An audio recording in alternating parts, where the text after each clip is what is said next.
even though we couldn't really afford it. And Florida isn't really my kind of thing, as I don't like fairground rides.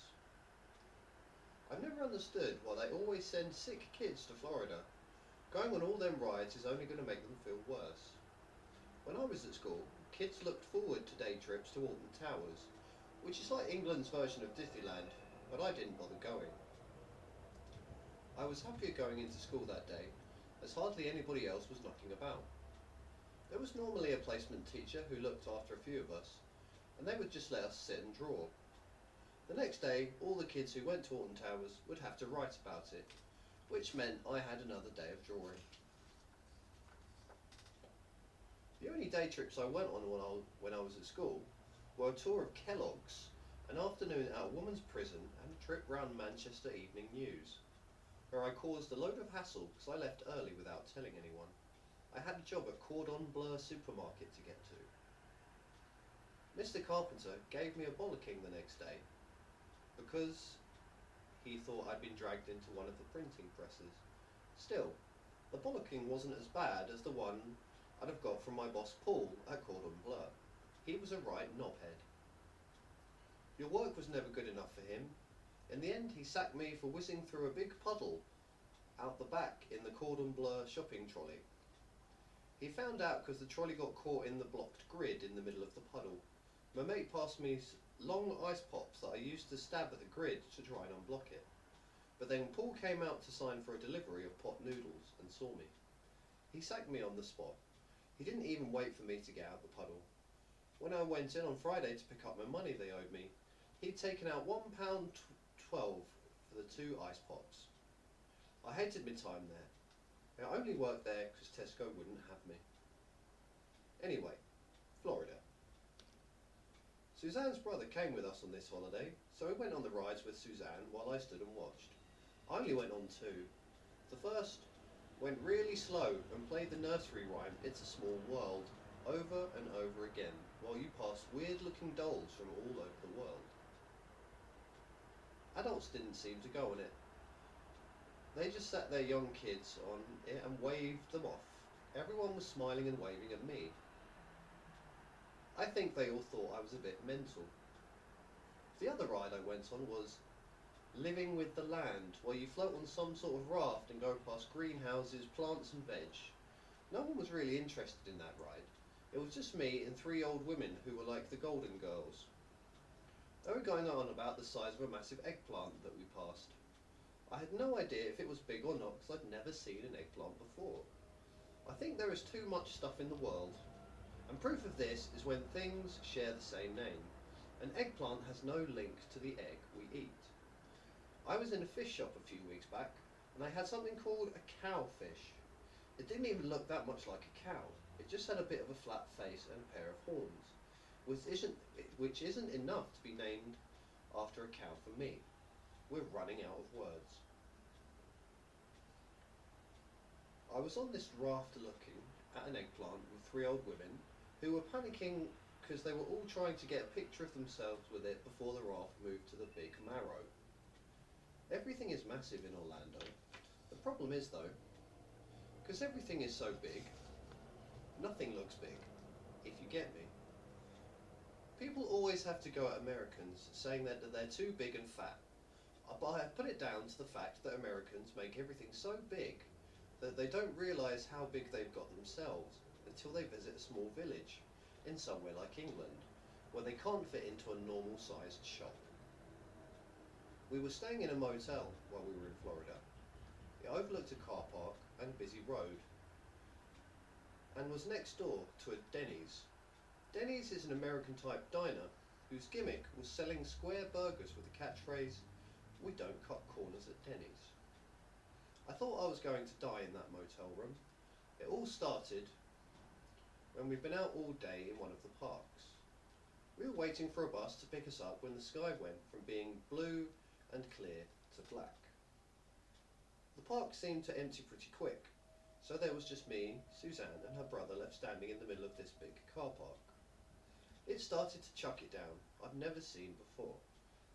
And then the lightning started.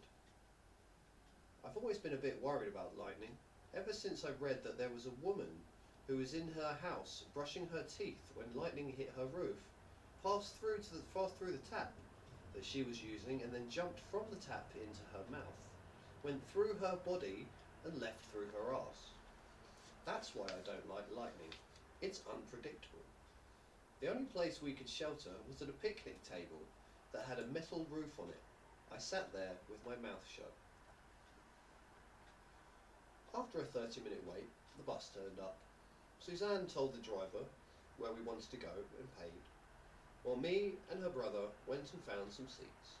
The driver took us right up to our motel entrance, which was nice of him as the bus stop was quite a walk from the motel. All the other people on the bus were bickering because they had gone off its route, but I just thought we were doing the same for most of his passengers with the weather being so bad. It wasn't until we got into our room and counted our money that we found out why we'd been so keen to drop us off at the front door. Suzanne had tipped him about £40. It was at that point we realised that none of us had bought any type of bank card, and we only had about $70 between the three of us. And we still had 3 days in New York to come.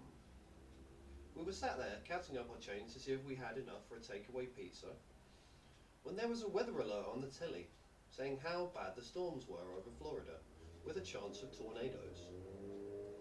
We were looking in the motel drawers to see if there was some kind of leaflet telling us what to do if a twister is in the area when the motel was hit by lightning. There was a big crack and then an alarm went off. Alarms stress me out. I don't understand why alarms have to make a horrible noise. If I had an accident, was in the back of an ambulance, whilst I was all wired up to oxygen and stuff, the noise of the siren would stress me out and make me feel worse. It must be the same for doctors when they do operations. I've seen it on Casualty. Someone's heart stops and the machine does that long tone. If I was a doctor, I'd work better if the machine played a happy tune when everything was going okay, and some sad, calming music if the patient was dying. I discussed this with my mates once, about how as long as the noise is recognised as a warning sound, it could be anything. It could be the sound of a chicken or a duck. It wouldn't be as bad on the ears as the usual siren, and yet everyone would still get out of the way. The mate said it was a stupid idea and that the sound of a loud chicken would be worse. It's all subjective, isn't it? We found a leaflet in the motel binder, stuffed in next to a Denny's takeaway menu. It had details of what to do during a tornado, lightning storm and earthquake. It was the same rules for all three. It said we should stay indoors, and if a twister got close, we should get in the bath and place the mattress on top. I started to laugh because this is how I dealt with fear. Here we were about to be whisked away by a giant twister, and we'd be in the eye of it, sat in a bath like a scene out of The Last of the Summer Wine. He stayed in, watching the telly for updates on the tornado situation. But after about 2 hours, the rain calmed down and the lightning stopped. We decided to go out for food and celebrate the fact that we were still alive. We ended up in a steakhouse. It was like the Aberdeen Angus steakhouse we have in London. You read the menu and it all looks fairly reasonably priced, but then, when you get the bill, it's 3 times the amount you expected and you realise that they have charged you per chip. We paid the bill and left a small tip because we were now really short on cash. As we were leaving through the front door, the waiter shouted at us. I thought we'd left something behind. It turned out we hadn't given a big enough tip, and he shoved what we had left into Suzanne's hand. I didn't mind as we needed every penny possible to get us through our 3 days in New York.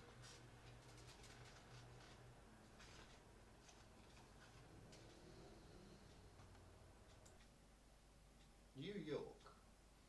We had to circle New York for 40 minutes before we could land. I could hear people saying the view was amazing, but we didn't really get to see it because we had our heads in sick bags, because we'd eaten loads of packets of free nuts to fill us up, seeing as we had no money left for food after spending it all in Florida. I don't like flying. It doesn't seem normal to be whizzing about at high speeds 30,000 feet up in the air. The other thing I find odd is how airlines seem to take on pilots on the sound of their voice and not their flying skills. Why is it you never get a northern fella coming onto the mic and saying, "Alright, it's your captain here. How's it going?" It's always a well-spoken posh fella.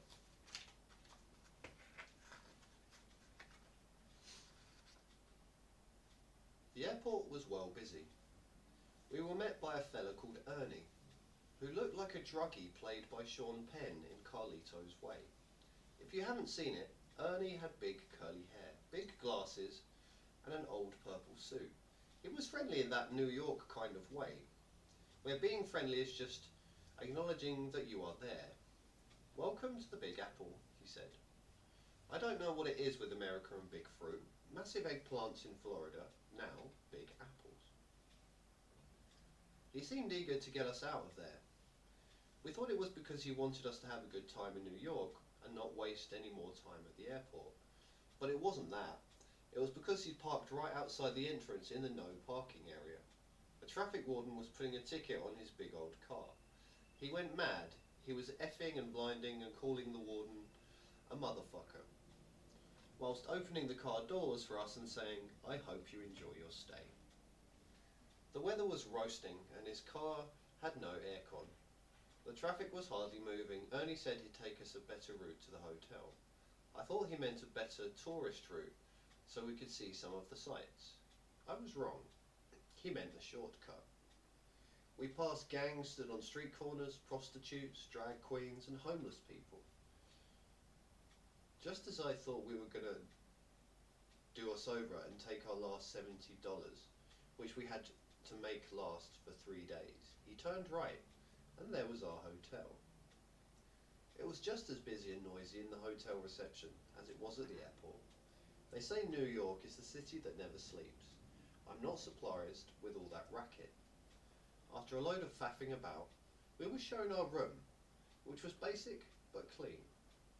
They'd put up a camp bed for Suzanne's brother, and there was one small window that overlooked a load of aircon units, but you couldn't hear them due to all the police sirens. We decided to go for a wander. The front door of the hotel hadn't even been fully closed when we heard a scream. A woman had been mugged and her handbag had been nicked. I got a quick glimpse of the robber's face, but I didn't want to get involved. If the woman had been attacked, maybe I would have done. But I'd been put off getting involved in crime a few weeks before. At that time, we were living on the 10th floor of a tower block in Salford. There was always trouble round there. I once nipped down the road to a Happy Shopper supermarket, and the flat above was on fire, with flames gushing out of the smashed windows. People were still going in and out of the shop, so I popped in to get some milk. A fireman was having an argument with a fella who ran the place and telling him to close the shop until the fire had been sorted. But the owner was saying, "It's bloody peak time, this." If nothing was on the telly, I used to sit by the window in the flat and watch explosions on the field as joyriders blew up their cars they'd nicked. One evening, when Suzanne was out, I saw 2 lads smash the window of a neighbour's car. They released the handbrake and started pushing it down the road. I called the police, reported it, and then went to bed. Because I was working nights at the time, I wanted to get a few hours kip before I had to go. I was just nodding off when the phone went. It was the police. "Can you tell us where they pushed the car to?" I think they were heading for the main road, but I don't know. The police knew I was in a block of flats and asked me to have a look. I said I was tired and needed to get some sleep before I went to work, and hung up. They called back and said that they were sending a helicopter over and wanted me to point out where the lads had headed. There I was, 10 stories up, knackered, stood on the balcony in me-undies as a helicopter put its beam on me. I pointed them off to the roundabout, went back inside, and took the phone off the hook. Anyway, we had a wander about New York without spending any money, for 3 whole days. We went into museums and looked at Chinese, African and Indian art that I had no interest in, but at least it was free. I think it's free because they have so much of it. There was just a few old pots On show, it would feel like something special, but they had rows and rows of old pots, plates, and jugs. They must have discovered an old Chinese version of IKEA buried somewhere. We saw the Statue of Liberty from a distance, which I convinced myself was the best way to see it. We walked round Central Park and saw a bit of the zoo that you can see without paying. I do that at London Zoo. I think it annoys the zookeepers, but they have a problem hiding the giraffes. We tried to get into the Empire State Building because we thought that might have been free as well, but we couldn't find the entrance. No wonder King Kong climbed up the side of it. We spent the rest of the day looking for cheap delis that did all-you-can-eat type offers. It wasn't a great way to end a holiday. We were hungry and tired, and I didn't sleep well because of all the noise. New York, so good they named it twice. Or was it because you didn't hear it the first time?